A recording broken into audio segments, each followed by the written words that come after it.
Dungeons and Dragons: Honor Among Thieves comes to us from the directors of Game Night, a somewhat overlooked movie actually. A lot of people talked about it when it came out and then I never hear about it anymore.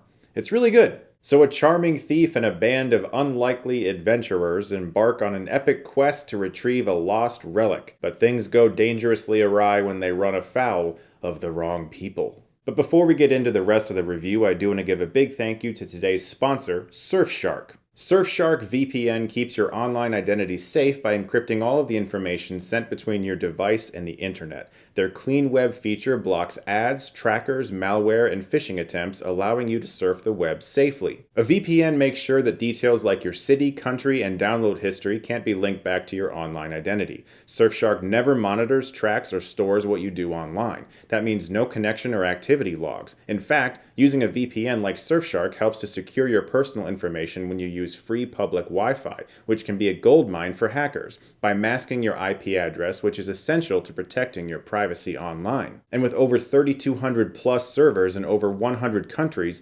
Surfshark VPN allows you to change your virtual location at any time, access and unblock content libraries and streaming services from other countries from any of the major streaming services, so you can watch all your favorite content anywhere in the world. So whether you're looking to protect your identity, get real-time protection, or just watch something that's only available in another country, Surfshark VPN is the way to go. You can use my code Stuckmann to get 83% off, plus 3 extra months for free. And Surfshark offers a 30-day money-back guarantee, so there's no risk to try it out. Again, that code is Stuckmann, and the link is in my description below. Thanks again so much to Surfshark for sponsoring today's video. When I think of Dungeons and Dragons in the world of cinema, I think of the movie that came out in the year 2000. I'll just say that that film did not do that much for the brand. There were some television movies and some video movies, I believe, and of course all kinds of attempts to do other things, but 23 years later, we're getting a big screen Dungeons and Dragons movie once again. For whatever reason, I just felt very cynical about the film, probably because of that movie that came out in 2000. And I don't really play D&D. I have friends that do, and I've watched them play a lot. I think for me, my favorite thing about the game is just the freedom of creation when it comes to your character and the things you can make them do or say, or their past, and all those types of things are very fun for me. It feels like writing, and so I like that aspect of D&D a lot. It's the sitting around for hours, weeks on end that doesn't really appeal to me. But if that's your thing, more power to you. And I'm pretty sure that if you are a huge D&D fan, you're going to really enjoy this movie. But even if you're not, like me, I think there's a lot to love here. This is a surprisingly very funny movie, and I think it was a wise choice to go the comedy route. I can imagine they probably threw Guardians of the Galaxy around a lot while talking about the script and thought about the characters and the way they present themselves. Action scene, comedy, comedy, action scene. Some characters aren't exactly as bright as others, but they're great at fighting. Some don't fight as much, but they're quite charming and they do a lot of planning. And others have very unique abilities and can fit into the group very well. I think Guardians of the Galaxy, or the MCU in general, might have broken the mold for how to make this movie.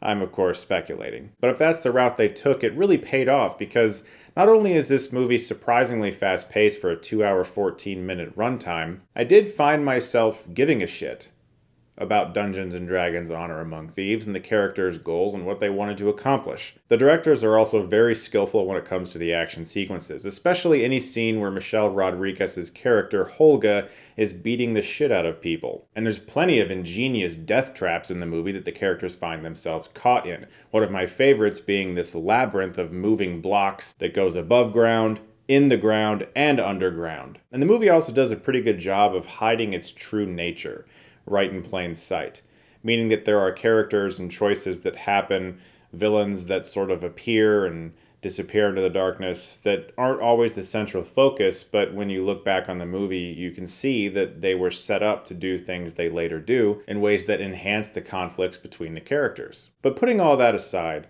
what I really liked about this movie is that I saw it today in an absolutely packed theater. I mean, it must have been like 99% capacity. And it was just a lot of fun, and you could tell that everyone was really enjoying themselves. They were escaping.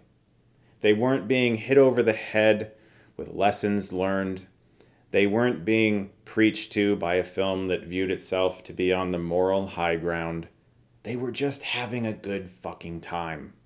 We need more movies like that, and I'm glad that Dungeons & Dragons: Honor Among Thieves is one of them. Guys, thank you so much, as always, for watching. Look forward to more videos very soon, and if you like this, you can click right here and get Stuckmanized.